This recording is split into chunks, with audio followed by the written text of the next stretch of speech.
Welcome into Vandy on SI. I'm Joey Dwyer. He's Graham Bacco.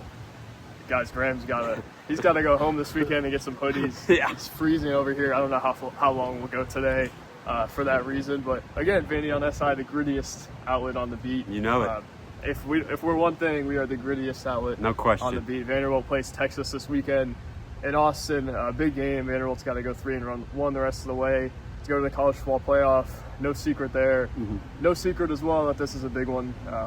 For its hopes, it's an underdog in this one. Probably one of two games it'll be an underdog in the rest of the way.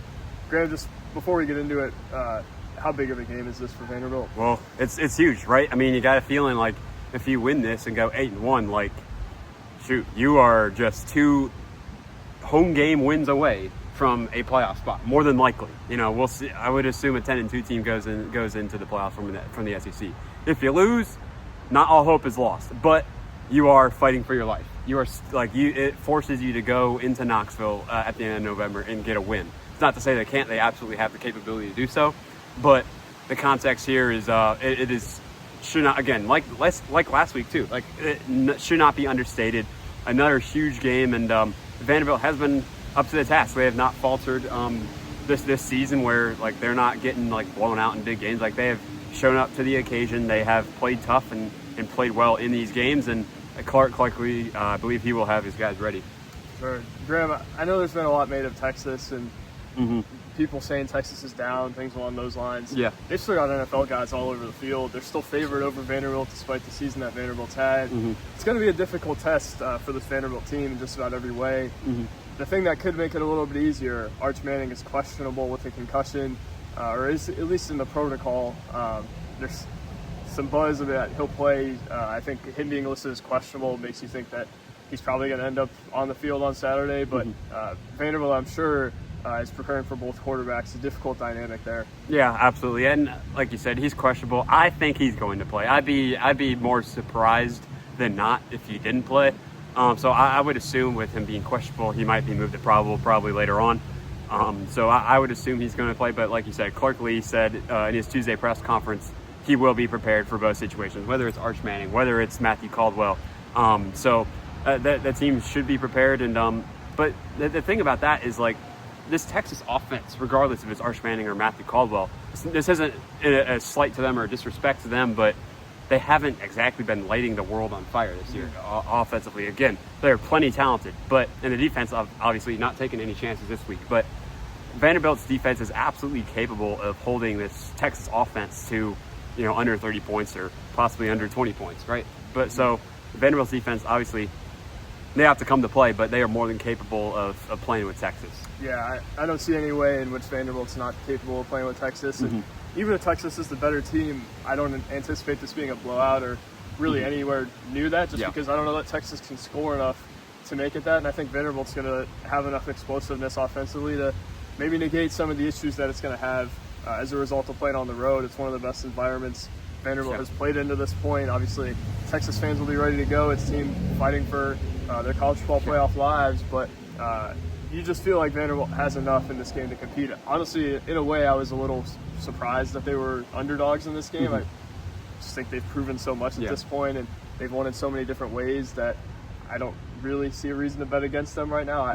If I had to pick, I'd probably guess Vanderbilt's going to win this game, but Graham, I've been wrong before. I was wrong about basically all of last season when I said they were going to lose and be 3-9 by the end of it. But I don't know. It just feels like this is a train rolling downhill right now, and I don't know if I envy Texas for kind of being in front of it. Yeah, and like you said, like this team obviously more than capable, and they'll definitely be prepared. But like, here for this matchup, I think the matchup is how well Vanderbilt can get the run game going. If they can get the run game going against this Texas defense, they still got 5 stars up front, even if Texas is down. Right, yeah, the Texas defense has been unbelievable. I believe they're number 3 in the country in rush defense, and that's really the matchup, right? Is if Vanderbilt is able to create holes in this Texas defensive front, Vanderbilt's going to have a very good chance to win this game and have a massive upper hand in that.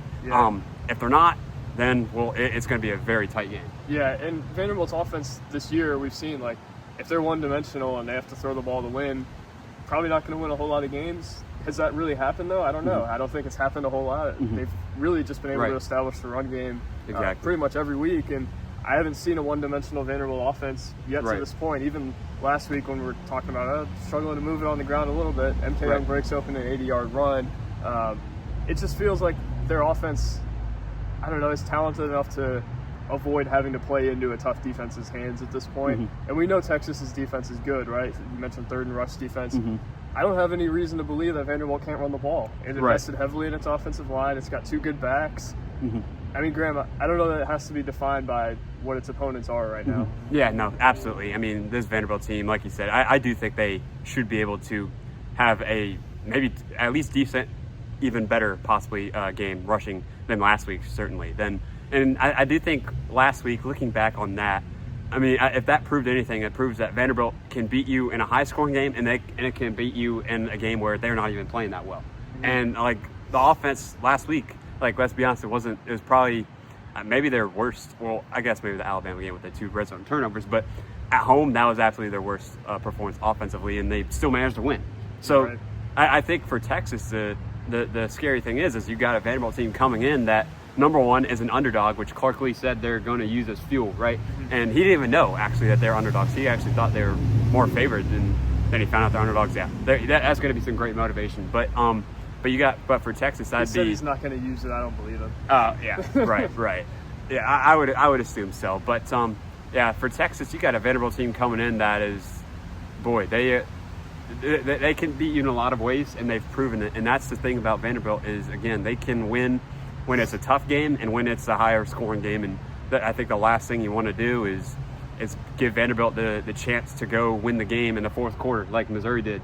And with CJ, via the CJ Hurd strip that gave him plus territory 40-yard line-ish. Yeah. So that if you're Texas, that's the last thing you want to do. And if you're Vanderbilt, that is exactly what you're wanting to do. Is first of all establish a ground game, and second of all, make sure that you're tied or in the lead, late in the second half, and your chances of winning this game is great. Because the thing about Vanderbilt, as opposed to Texas' previous opponents with Mississippi State and Kentucky, is Vanderbilt has been a team that has found ways to win games, while Mississippi State and Kentucky are teams that have just found ways to lose games every week. Right. So it's a totally different dynamic for Texas this week, and for Vanderbilt, I think that's good news. Yeah, Graham. Before we get out of here, talk a little bit more about the Texas offense.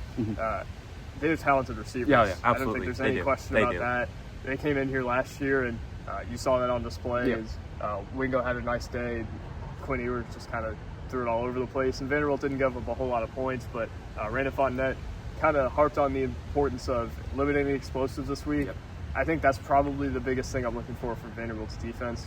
I don't know that Texas's offense is good enough to go score 25, 30 points on Vanderbilt if it's not hitting on explosives. I don't know that they're built to really just nickel and dime Vanderbilt down the field, especially with how sharp Vanderbilt's been, how fundamentally sound Vanderbilt has been. And it's weird to say that, but I think they have a lot of talent, and if that talent doesn't get loose, I don't know what kind of day it could be for the Texas offense. Yeah, I mean, and regardless of what Texas's offense has been this year, they still nonetheless have NFL caliber talent on their offense. So you're obviously on the perimeter, right, and you got to take that seriously. I can't remember which receiver it was, but one of them had 5 catches for like 184 yards last week against Mississippi State. So you cannot let their receivers get going, because if you do, well, that could create a shootout that you might get yourself into, and Vanderbilt does not want to. Well, maybe they could, but the last thing you want to do is let this Texas offense finally get going after the season that it's had. For sure, Graham. We're not going to Austin. We'll be on Zoom for our post-game show this week.